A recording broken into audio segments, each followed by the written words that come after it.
Lectura de la epístola del apóstol San Pablo a los romanos. Hermanos, nada debemos a la carne para que vivamos según la carne, porque si viviereis según la carne moriréis, mas si con el Espíritu mortificareis las obras de la carne, viviréis.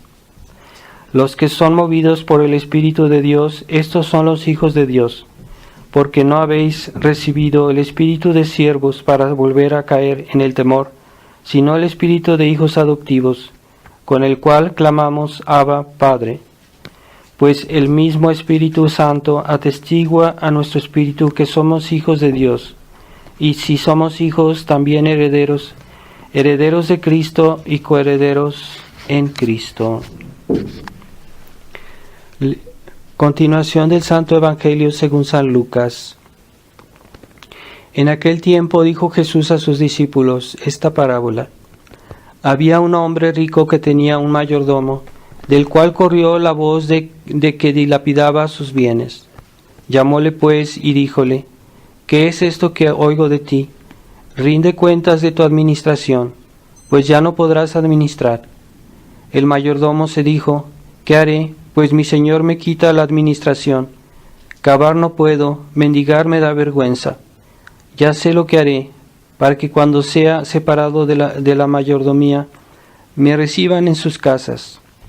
Llamó pues a cada uno de los deudores de su amo, y dijo al primero, ¿cuánto debes a mi amo?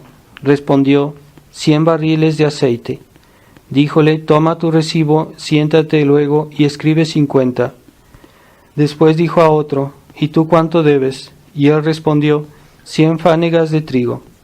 Díjole, toma tu recibo y escribe 80. Y alabó el amo de la sagacidad del mayordomo infiel, porque los hijos de este siglo son en sus negocios más prudentes que los hijos de la luz. Por tanto, yo os digo, granjeaos amigos con las riquezas injustas, para que cuando os falten seáis recibidos en las moradas eternas.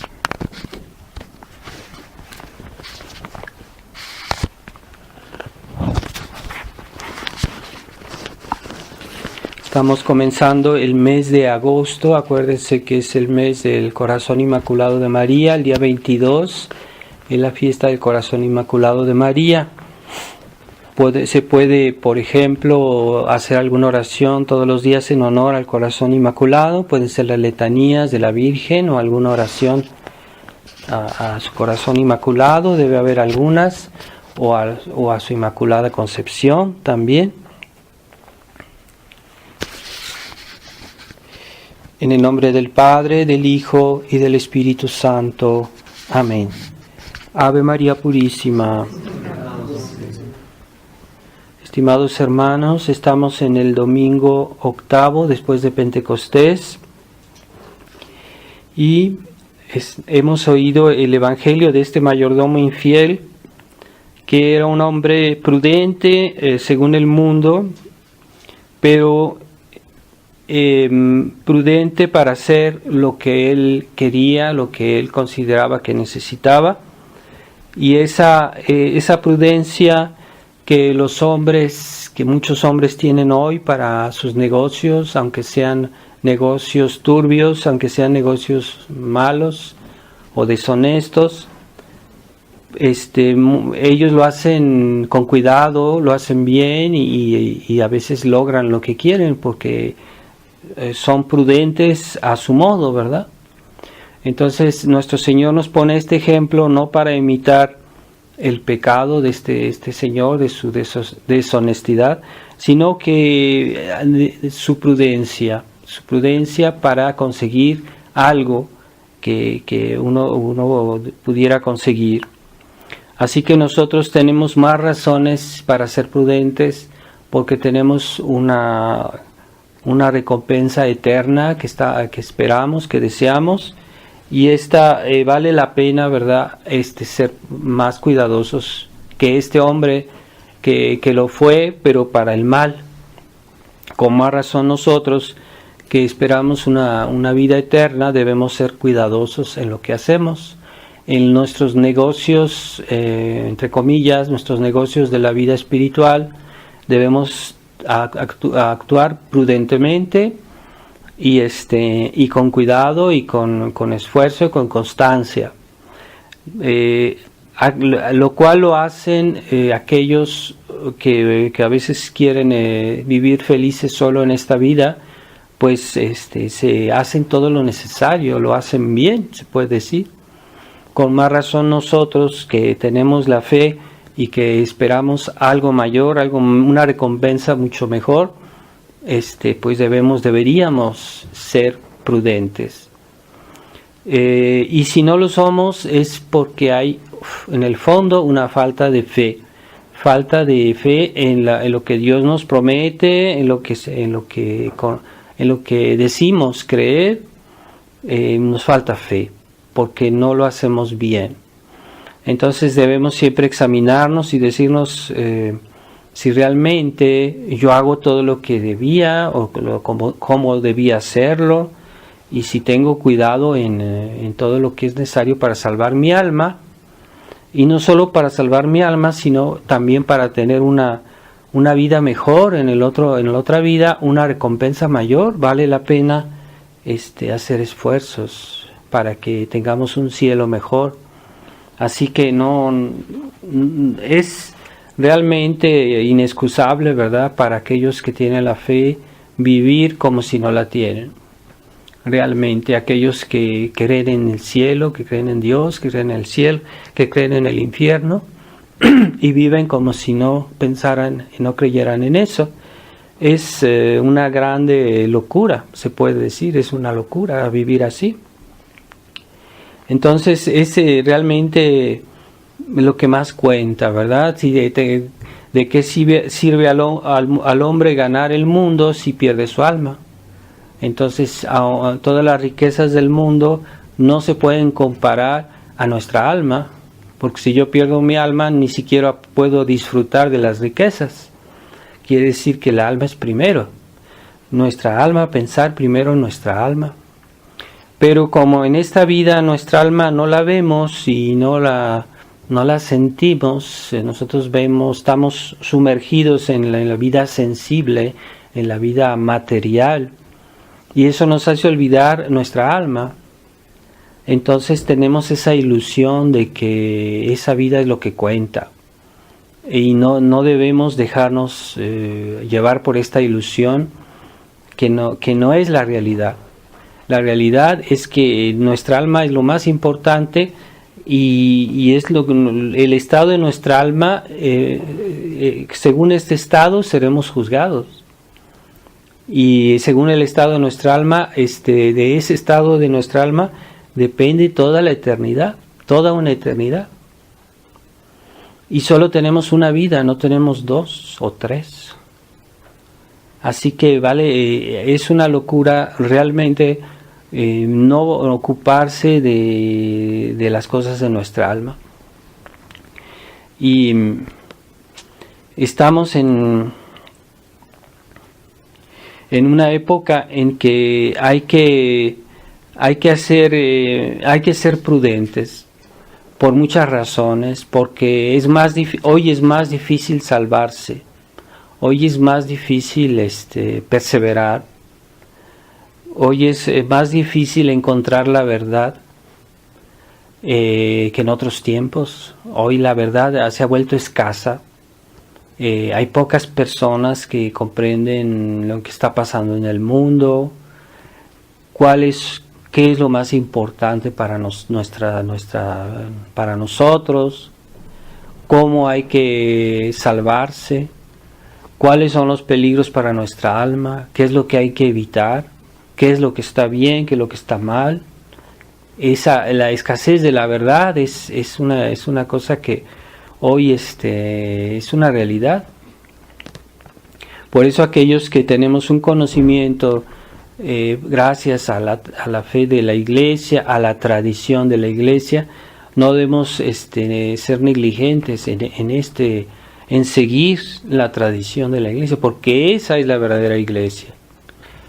Una iglesia alterada, deformada, ya no es la tradición de la Iglesia, y por lo mismo no es la iglesia. Así que la iglesia conciliar es otra religión, es otra, con nuevas, con otras verdades, se puede decir con otros dogmas, ¿verdad? Hoy se puede decir que hoy es como un dogma para la iglesia moderna, el respeto de todas las personas sin distinción de verdad o de justicia o de lo que fuera. Entonces son los dogmas de la iglesia modernista, de la iglesia conciliar, ese falso respeto, esa complicidad con el mal, y entonces ya no se quiere decir dónde está la verdad. Y mucha gente les parece bien eso, dicen, no, pues sí que es bueno ser tolerantes, pero tolerantes ¿cómo? Y mucha gente está imbuida de esa mentalidad y no se dan bien cuenta, se dan cuenta tal vez de algo, pero no de todo. Solo Dios sabe a qué punto las personas son conscientes de su error. Pero nosotros tenemos la gracia de ver, porque se supone que en la tradición hemos leído libros, estamos conscientes de lo que está pasando en la iglesia después del Concilio Vaticano II. Entonces las almas hoy están en peligro porque ya no tienen todos los auxilios que tenían antes, ¿verdad? Hoy hay personas que van a la iglesia y no hay confesores, porque ya los sacerdotes modernos consideran que la confesión no es importante, entonces van a la iglesia y quieren confesarse, no hay confesores. Personas que van a la iglesia y que probablemente no hay presencia real, porque hay sacerdotes que ya no tienen la intención de consagrar.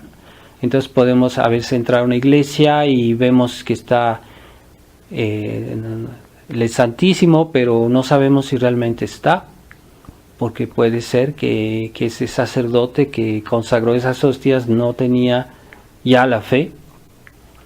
Entonces, pues eso se tiende a agravar siempre. Hay una decadencia y vemos cómo la verdad es perseguida dentro de la iglesia oficial. Últimamente se supo que el Papa Francisco cerró dos congregaciones que no eran tradicionalistas, pero eran conservadoras, que tenían todavía una noción de ciertas cosas, una en Francia y otra en Italia. O sea, es una persecución, ¿verdad?, contra la verdad. Y este Papa es el instrumento se puede decir, del mal, porque está haciendo mucho daño a la iglesia. Entonces, ¿cómo se puede colaborar en un ambiente así, en unas circunstancias así? No se puede colaborar con este Papa. Y no se puede vivir y hacer acuerdos con esta iglesia modernista. Hay que alejarse por prudencia, no con ánimo de cisma o de vacantismo, pero hay que alejarse. Entonces, una de las cosas más graves de la iglesia actual es sí la ausencia, la falta de certitud en los sacramentos, ¿verdad? Los sacramentos han sido alterados, pero tal vez más importante que los sacramentos está la verdad, ¿verdad? La enseñanza de la fe, la enseñanza de la verdad está alterada. Y esa es la nueva línea que marcó el Concilio Vaticano II. Con esa apertura al mundo, pues había que complacer al mundo, no había que criticar mucho al mundo, había que exaltar al mundo, las cosas del mundo, cuando en el mundo, pues sabemos que hoy el mundo pues está lleno de muchos errores, de muchas anomalías, todo es una mentalidad muy especial. No se puede decir que todo lo que hay en el mundo es malo, pero es que el mundo está en una especie de dinámica, que si uno entra en esa dinámica, pues uno sigue el camino del mal. Entonces, para que el mundo se corrija, se necesita una referencia segura esa referencia segura pues es la verdad de la Iglesia. Si no se hace referencia a la verdad de la Iglesia, no hay salvación, no hay solución, no hay esperanza. Porque ¿cómo va uno a arreglar las cosas si uno no tiene la verdad, que es la solución, la explicación, la explicación de lo que hay que hacer, de lo que no hay que hacer? La verdad es importantísima. Por eso nosotros debemos darle muchas gracias a Dios que tengamos acceso todavía a la enseñanza tradicional de la Iglesia, que podamos distinguir la diferencia que hay entre enseñanza tradicional de los papas, de los concilios, de los santos, y distinguir la enseñanza alterada, deformada del Concilio Vaticano II. Es una grande gracia que tengamos esta posibilidad de hacer la distinción, porque es eso lleva a la destrucción de la Iglesia y de las almas. Entonces, por eso la enseñanza del Concilio Vaticano II es peligrosa. Hay algo, hace tiempo una declaración de Monseñor Felé, que fue una de los hechos que marcaron también la decadencia de la fraternidad, cuando él dijo: no, pero es que no todo lo que está en el concilio es malo. El 95%, parece que dijo, es cosas buenas, cosas verdaderas, y nada más el 5% no es justo. Pero es que cuando una verdad se altera todo el resto, porque cuando yo niego, por ejemplo, pongamos que por ejemplo, si yo tengo un aparato y yo solo quito una pieza, el aparato no va a funcionar, por más que todas las demás piezas funcionen, estén en buen estado. La verdad es un todo. Si uno quita algo, ya lo demás está fuera de la verdad, ¿verdad? Por ejemplo, si yo digo, yo creo en un Dios que tiene todo lo que dice la Iglesia Católica, pero yo digo, este Dios, por ejemplo, no es trinitario, entonces ya no es el mismo Dios. Aunque todo lo que diga, además de eso, pudiera decirse que es verdad, pero como ya se quitó algo esencial a Dios, entonces ya ese Dios no existe. O sea, en realidad, un Dios que no es trinitario no existe, no hay un Dios que no sea que no sea trinitario. Sí, pero todo lo demás es justo, todo lo demás que yo digo es verdad. No, es que se debe tomar la verdad en su entereza, ¿verdad? Entonces, si no se toma todo, quiere decir que ya no es la misma cosa, ¿verdad? No es auténtico. Entonces, un Dios que no sea trinitario no existe, no hay. Entonces, aunque yo diga que Dios es omnipotente, que es todopoderoso, que es todos los atributos de Dios, pero si yo niego uno solo, que Dios sea así, es que es falso. Ese Dios no existe. Por eso no hay que andar diciendo, pues sí, el 95% de lo que dijo el concilio es... no, es que la verdad debe ser íntegra, debe ser entera. Si no, ya no es ella, ¿verdad? Entonces debemos tener esa noción de la verdad, de lo que es la verdad. Entonces, si yo quiero ir a algún lugar y no hago todo lo necesario, no voy a llegar a ese lugar. Si omito una cosa, no voy a llegar. Es que es así, la realidad de las cosas es así. Es que eres muy exigente, pues sí, es que es así. Yo si tengo un coche y yo le quito una rueda nada más, tiene todo lo demás, pues ese coche no va a servir, no va a funcionar. Es que la verdad es exigente. Sí, pero cuando se habla de las cosas de Dios, la gente a veces no percibe la necesidad de ser en todo veraz. Entonces, en el concilio hay errores manifiestos. Hay por ejemplo, cuando se habla de la libertad religiosa, eso es opuesto a la noción que dio el Concilio Vaticano I, en el cual condenaba eso. Entonces hay una oposición manifiesta. Eso es un error, es más que un error, es una herejía. También cuando se hizo la nueva misa, la definición, estaba la nueva misa y se hizo, había una introducción en el misal en donde explicaba qué es la misa. Y esa explicación, la misa fue hecha inspirándose en esa explicación de lo que es la misa, ¿verdad?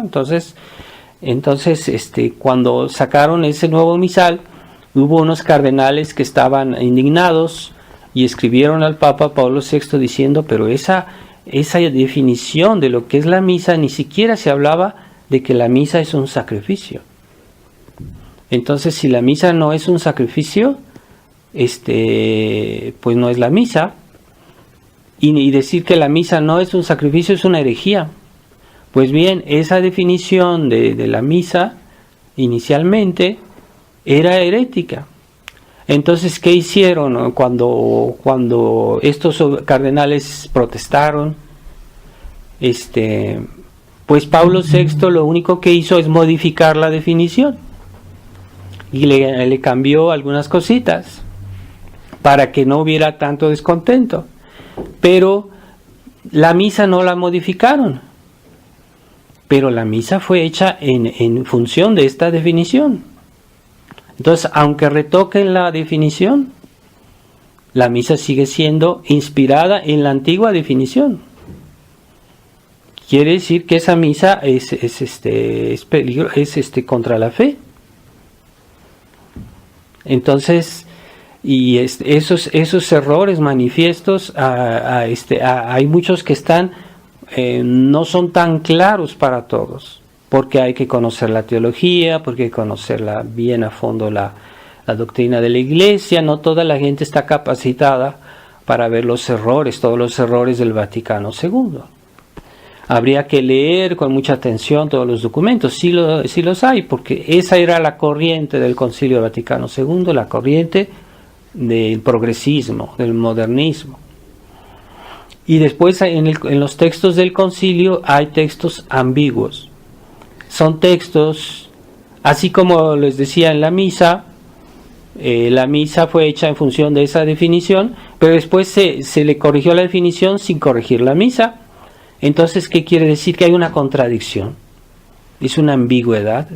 O sea, también hubo otros textos en que corrigieron algunas cosas, pero en realidad hay contradicciones, incoherencias en los mismos textos conciliares. Dicen una cosa y después hacen otra, etcétera. Entonces esa ambigüedad es muy nociva. Siempre la Iglesia, la historia, todos los textos de los concilios antiguos, todos tenían esa característica, la claridad, la precisión. Esta claridad hace que no se pueda interpretar esto de otra manera, para evitar los abusos, para evitar los errores, para evitar muchos males. Entonces la Iglesia siempre hizo así, por eso hacía definiciones. Definiciones quiere decir una frase, una expresión que ya nunca se va a volver atrás, ya es definitivo. La Iglesia ya zanjó una cuestión doctrinal y es para siempre, es una verdad definitiva. Entonces, en el Concilio Vaticano II no se quiso hacer definiciones. ¿Qué quiere decir? Que por el hecho mismo el Concilio Vaticano II no fue infalible, como los otros concilios ecuménicos, todos fueron doctrinales, todos fueron infalibles, pero el Concilio del Vaticano II no fue doctrinal, no fue infalible, no tiene las notas de la infalibilidad que dio el Concilio Vaticano I. Quiere decir que eventualmente podía haber errores, podía haber fallas, porque no tenía la característica de la infalibilidad. Entonces podía haber errores, y de hecho los hay, de hecho los podemos constatar. Hay contradicciones con lo que antes la Iglesia enseñó, contradicciones rotundas, manifiestas, evidentes, pero también hay ambigüedades. Entonces hay cosas que no son claras, que se pueden interpretar de una manera y se pueden interpretar de otra manera. Pues eso ya es un grandísimo inconveniente, ¿verdad? Yo, cuando una persona hace un contrato con otra que le va a vender una casa, o por ejemplo una persona que hace un contrato, una empresa que hace un contrato con otra empresa, lo primero que cuidan es hacer algo claro, algo que no se preste a que yo dije, que yo pensé, que no sé, que etcétera, para que no haya problemas después. Porque cuando hay ambigüedades, eso se presta a los abusos. Entonces, se presta a muchas anomalías. Entonces, el Concilio Vaticano II no solo tiene errores, tiene ambigüedades. Y hay un estado de ánimo en los textos conciliares, y Monseñor Lefebvre nos decía, por más que uno le quite o le ponga parches a todo esto, hay un estado de ánimo, es un estado de espíritu. El estado de ánimo que corría en el Concilio Vaticano II era un estado de novedad, de apertura al mundo, de una cierta sentimentalismo, etcétera. Todo ese estado de ánimo está compenetrado todos los textos del concilio. Entonces, aunque materialmente algunas frases no hablan de Dios, de Dios, de la Virgen, bueno, eso en sí no puede ser algo malo, pero hay un estado de ánimo que está todo embebido de ese estado de ánimo de apertura al mundo, de optimismo excesivo sobre lo que es nuestra época. Esa apertura es negativa, porque este mundo actual, que está hecho con el molde del liberalismo y las ideas modernas, pues este mundo tiene muchas cosas que corregir, no se puede tomar así en bloque. Entonces, esa actitud ambigua que hay en los textos conciliares, ese estado de ánimo que se respira, ¿verdad?, en todos los textos, pues es negativo. Habría que volverlo a Monseñor Lefebvre decía, no, esto no se puede corregir, habría que hacer otra. Por ejemplo, es como yo hago un texto y digo, pues no, esto no lo puedo corregir, voy a volverlo a redactar completamente. Es que los textos del Concilio Vaticano II ya están embebidos de la mentalidad modernista, de la mentalidad liberal, de la mentalidad del mundo moderno, de ese mundo moderno decadente. Yo no digo que todo lo que hay en el mundo moderno es malo, pero hay ese mundo moderno decadente. Entonces hay que tener mucho cuidado de no dejarse llevar, ¿verdad? Es, por ejemplo, si yo frecuento personas que no tienen fe, que no tienen esperanza, que no tienen caridad, y convivo con ellas, a lo mejor no me van a decir cosas malas, pero hay todo un estado de ánimo, todo un contexto de su vida, de su manera de ser, que eso me perjudica. Me hace daño tener amistades, personas que no son creyentes. Me perjudica. Debo alejarme. Ah, sí, pero yo puedo distinguir en lo que está bien, lo que está mal. No, porque es todo un estado de ánimo. Es toda una actitud que está inspirada en algunos principios. Los principios de un ateo, pues es que Dios no existe, etcétera. Así que ellos tienen sus principios, y como quiera que sea, eso se puede contagiar. Por eso debemos evitar frecuentar personas que no tienen la fe, porque es un peligro para nosotros. Así que no se puede tomar el concilio, no decir, bueno, pues yo voy a tomar de aquí, de la mitad para acá, esto está bien, de la mitad para acá, esto está mal. No, el concilio es un conjunto, es es algo que está unido, que es una sola cosa. Todos los documentos conciliares están en cierta manera armónicos en su espíritu. Y después está el equívoco. Pongamos que hay cosas que están bien y que están mal, pero no es así, no es verdad, pero supongamos que fuera así. Pues entonces yo no puedo crear un equívoco, porque si yo digo el concilio para mí es una referencia, entonces si yo digo eso como sacerdote a algunos fieles, ellos van a tomar todo el concilio. Sí, pero yo me refería solo a lo que es bueno. Sí, pero los fieles no son capaces de distinguir lo que es bueno de lo que es malo. Hasta a veces los mismos sacerdotes no distinguen bien de lo que está bien y lo que está mal, porque hay muchas cosas que había que estudiarlas, que había que verlas a fondo. Y son cosas difíciles a veces de entender. Entonces hay el equívoco. Yo no puedo decir proponer algo que puede ser o no puede ser. Entonces si hay alguien que no es capaz de hacer la distinción, yo no le voy a decir, no, es que esto yo te lo recomiendo porque lo dijo el concilio. No, yo en mi predicación yo nunca me baso en textos conciliares. Y los sacerdotes que hacen eso están mal.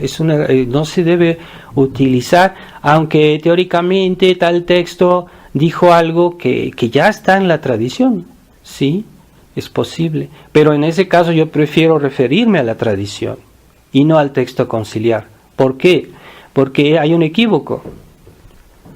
Y hay un contexto en el cual se dijo algo que es tradicional, pero hay un contexto que es negativo. Entonces, ¿cómo hay que interpretar eso que es tradicional? No se pueden dar los textos conciliares como una referencia. ¿Verdad? No se puede. Y la Iglesia, en el mismo derecho canónico, la ley de la Iglesia dice, cuando hay una ley dudosa, hay que atenerse a la antigua ley. Por ejemplo, pongamos que se hace en la Iglesia una nueva ley, pero se constata después que esa ley es dudosa. No sabemos si es válida o si se aplica o no se aplica. En ese caso, yo debo referirme a la antigua ley, a la ley que estaba antes de esa, porque la ley dudosa no obliga. Entonces, cuando esta enseñanza del Concilio Vaticano II fuera por lo menos dudosa, entonces hay que referirse a la antigua enseñanza, a la antigua ley. Es la práctica de la Iglesia. Entonces, en caso de duda, hay que referirse a la antigua enseñanza. Entonces, hoy hay enseñanza dudosa, hay leyes dudosas, hay toda una actitud dudosa. Nosotros nos quedamos con lo que es seguro, con lo que es anterior. Y es lo que la Iglesia nos dice. Cuando hay leyes dudosas, hay que referirse a la antigua ley. Entonces, no es normal que haya sacerdotes tradicionalistas que quieran hacer referencia a la enseñanza del Concilio Vaticano II, bajo pretexto de decir, hay algunos textos que son tradicionales, sí, pero también hay un equívoco, también hay un peligro para los fieles que no saben discernir. Por eso el Concilio Vaticano II no puede ser una referencia doctrinal, porque ya todo lo que es doctrinal ya lo tenemos. Hay que referirse al antiguo magisterio, no al magisterio conciliar. Y es lo que muchos no lo ven, ¿verdad? Pero eso llevó a Monseñor Felé a decir esa enormidad, de decir, sí, pero el Concilio Vaticano II, el 95% es bueno. ¿Qué quiere decir? Pues que hay que adoptarlo, y que vamos a quitar ese 5% porque al cabo es poco. Pero no, es que todo el concilio está compenetrado de ese nuevo espíritu, de esa nueva mentalidad, de ese nuevo optimismo por el mundo moderno, por el ecumenismo, todo eso está hecho en función de eso. Entonces, Monseñor Lefebvre dice, aquellos que van a la misa nueva aun si no lo piensan, aun si no les dicen nada, adquieren un espíritu ecuménico. Es decir, tienden a minimizar las diferencias que hay entre las religiones. Aun si no les hablan de ecumenismo, aun si no les dicen nada de ecumenismo, el solo hecho de ir a la nueva misa tiene un tal estado de espíritu, esa nueva misa tiene un tal espíritu, se inculca un espíritu tal que esa gente adquiere esa mentalidad por el solo hecho de ir a la nueva misa. Es lo que decíamos señor Lefebvre.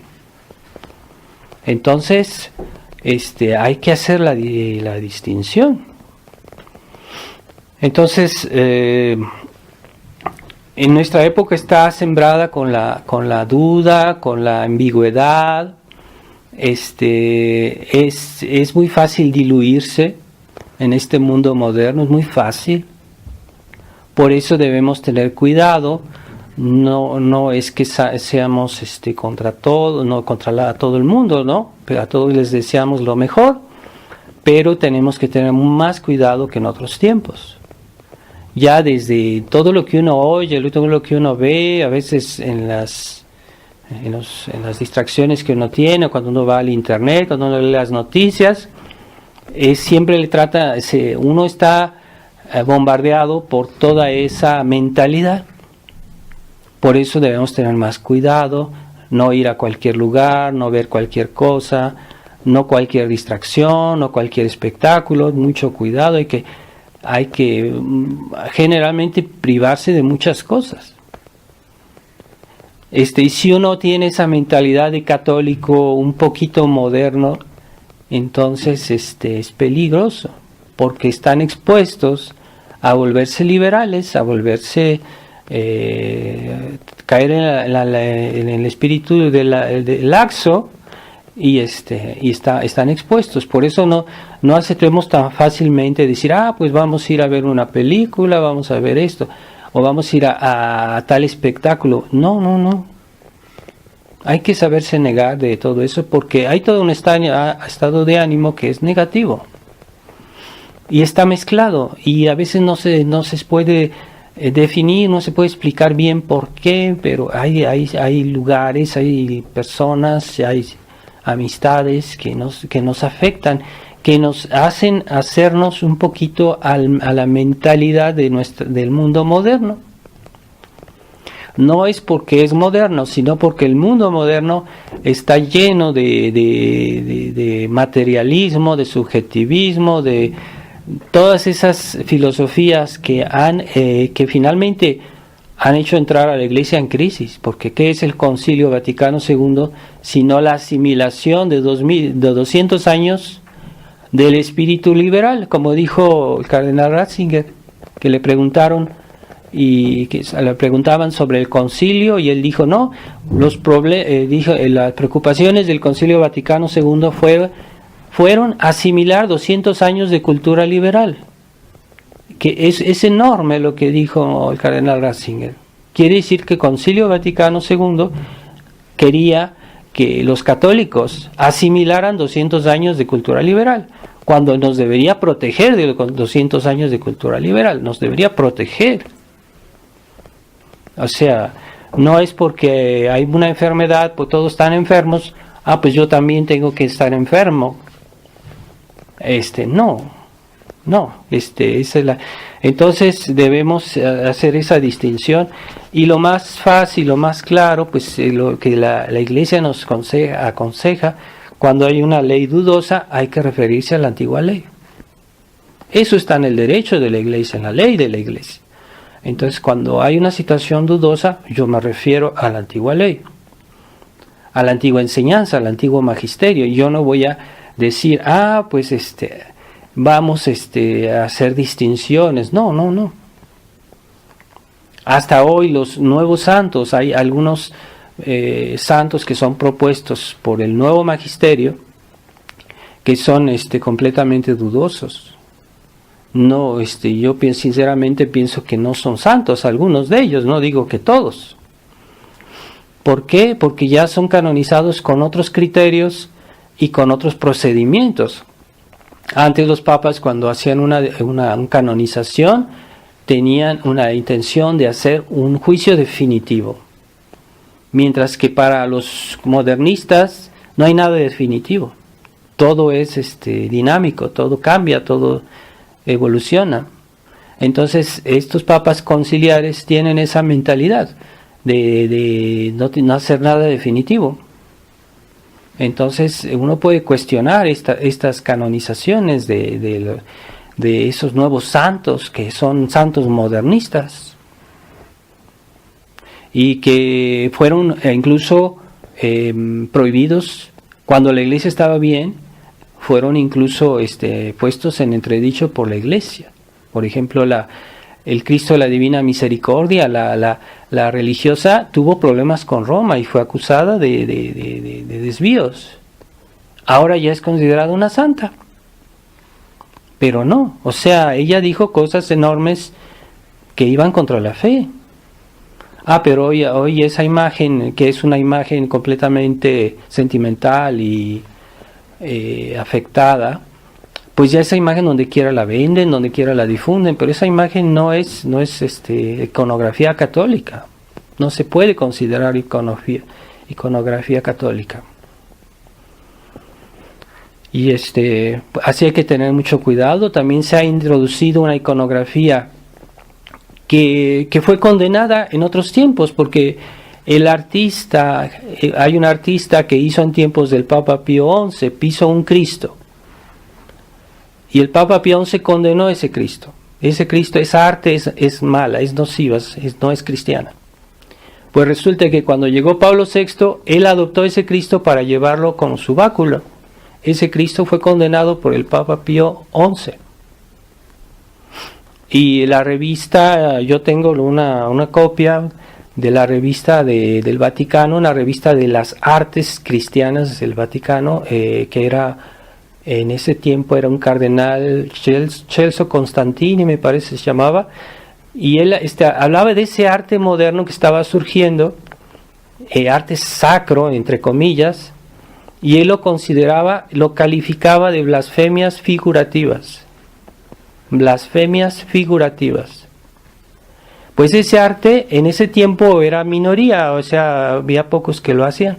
Pues hoy ya donde quiera se difunde ese arte en las iglesias. Ese arte fue prohibido por la iglesia. Entonces, ¿quién tiene razón? ¿La iglesia preconciliar o la iglesia conciliar? Porque hay contradicción. Antes se decía esto y ahora se hace otra cosa. Bueno, entonces entonces yo no puedo comenzar a decir no a los fieles, no pueden tomar ese tipo de arte, ese tipo de imágenes. Yo no puedo decirles no, está bien y tú interprétalo a tu modo. No está bien. Por eso yo como sacerdote nunca daré como referencia doctrinal algún texto del Concilio Vaticano II, aunque tal vez se pudiera decir que eso pues tiene algunos conceptos tradicionales, puede ser, pero es que no se puede tomar ese texto fuera de su contexto, y si se toma fuera de su contexto, pues es una ilusión, porque la realidad es esa. Todos los concilios todos los textos del Concilio Vaticano son una sola cosa, un solo conjunto, y todos están hechos en la misma dirección. Así que también el nuevo derecho canónico también está hecho, el nuevo derecho canónico es la aplicación en la ley de todo lo que hizo el concilio. Es la canonización de la ambigüedad. Por eso el concilio es tan dañino, porque con esa ambigüedad se justifican todos los abusos. Entonces se deja la ambigüedad y se deja la puerta abierta a que fulanito diga la misa así, que fulanito diga la misa de otra manera, y a esos no los castigan. Entonces hacen el juego de la ambigüedad. Pero alguien quiere decir la misa tradicional, entonces es mal visto, está prohibido, etcétera. Entonces ese juego de la ambigüedad es malo. Por eso siempre la Iglesia fue clara en todos sus textos, eran precisos, eran claros, no dejaban dudas. Siempre fue la manera de obrar de la Iglesia. Entonces debemos mantenernos en ese espíritu para que no nos dejemos arrollar por este mundo, este espíritu de mundo que es decadente y que nos lleva a, ustedes saben a dónde, al infierno. Aquellos que aceptan un solo pecado mortal es suficiente para ir al infierno, aun si todo lo demás está bien. A ver si yo todo lo que hago en mi vida no hago ningún pecado, no hago mal a nadie, pero hago un solo pecado mortal, es suficiente para ir al infierno. Sí, pero yo hice esto, yo hice aquello. No. Por un solo pecado se pierde el estado de gracia. Y si una persona que esté sin la gracia va al infierno si muere. Entonces Dios es muy exigente. Sí, Dios es muy exigente. Entonces vamos a pedirle en este mes de agosto a Nuestra Señora, a la Inmaculada, su corazón inmaculado, que nos dé ese sentido de la perfección. Por eso es inmaculado. Inmaculado. Inmaculado quiere decir que no había en ella la más mínima mancha, el más mínimo pecado. Nada. Tengamos, por eso es la Virgen María, por eso es la Madre de Dios. Y si nosotros queremos entrar al cielo, sepamos que en el cielo no se admite la más mínima mancha, por eso está el purgatorio. En la otra vida, pero también está el purgatorio en esta vida, cuando expiamos nuestros pecados, cuando hacemos penitencia, cuando hacemos esfuerzos de santificación, estamos haciendo el purgatorio en esta vida. Si no lo queremos hacer en la otra, pues hagámoslo en esta vida. Pero ahí también es exigencia, Dios exige la pureza. Pues en este mundo ya no hay la noción de la pureza, ya no hay almas vírgenes, ya no hay almas que tienen esa intransigencia, evitar todo pecado, evitar todo mal, todo desorden. Ya no hay personas así, y si los mismos tradicionalistas comienzan a perder esa noción, pues estamos perdidos. ¿Dónde está la Iglesia?